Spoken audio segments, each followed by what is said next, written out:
Ramgarh chamber of commerce भवन में DVC command area Ramgarh, Chatra, Hazaribagh, Koderma, Giridih, Bokaro और धनबाद के चैम्बर ऑफ कॉमर्स के अध्यक्ष और सचिव की बैठक हुई, जिसमें सभी शामिल हुए। बैठक में रामगढ़ विधायक ममता देवी और गिरिडीह विधायक सुदेवी कुमार सोनू भी शामिल हुए।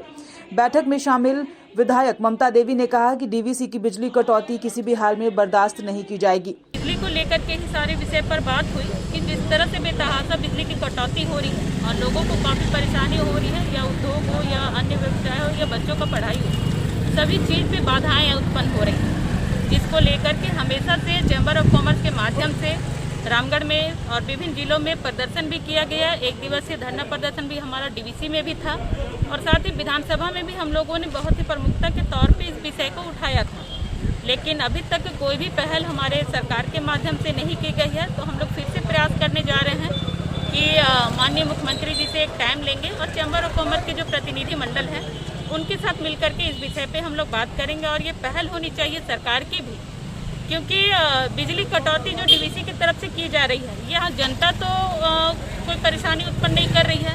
जो बिल का भुगतान करना होता है वो पब्लिक बिल का भुगतान करती है। अब डीवीसी का क्या मामला है, सरकार का क्या मामला है, तो पब्लिक क्यों जूझे इस चीज़ से। तो इसको लेकर के हम लोग सरकार से बात करेंगे और साथ ही चैम्बर का ये डिसीजन आया है कि 31 तारीख को ये लोग एक दिवसीय धरना प्रदर्शन करेंगे, जिसमें कि हमारा भी समर्थन है। वहीं गिरिडीह विधायक सुदेवी कुमार सोनू ने कहा कि डीवीसी की विद्युत कटौती के विरोध में चैम्बर के साथ मैं खड़ा हूं। चैम्बर जो आंदोलन करेगा उसमें मेरा पूरा सहयोग मिलेगा।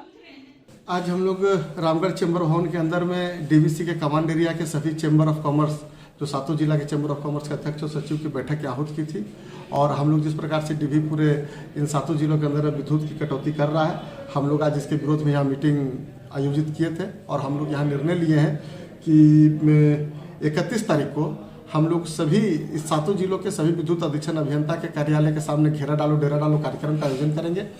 आने वाले 5 तारीख तक माननीय मुख्यमंत्री से मिल करके और अपनी समस्याओं के समाधान का मांग करेंगे।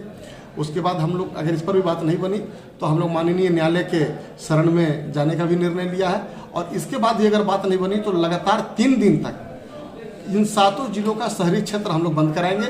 इस रामगढ़ जिला बिल्कुल 3 दिन तक लगातार बंद होगा। लेकिन मुख्य रूप से झारखंड के वो 7 जिले जो डीवीसी के कमांड एरिया में आते हैं और हालिया दिनों में डीवीसी की मनमानीपूर्ण कटौती के चलते आम नागरिक से लेकर व्यवसायी से लेकर उद्योगपति तमाम लोग बहुत परेशान हैं। सरकार भी इस विषय में गंभीर है और हमें उम्मीद है कि आज चैम्बर ऑफ कॉमर्स के द्वारा जो भावनाएं अभिव्यक्त की जाएंगी वो उचित प्लेटफॉर्म तक हम लोग पहुँचाएँगे और सरकार पूरी गंभीरता से इस संकट के समाधान में लगी है।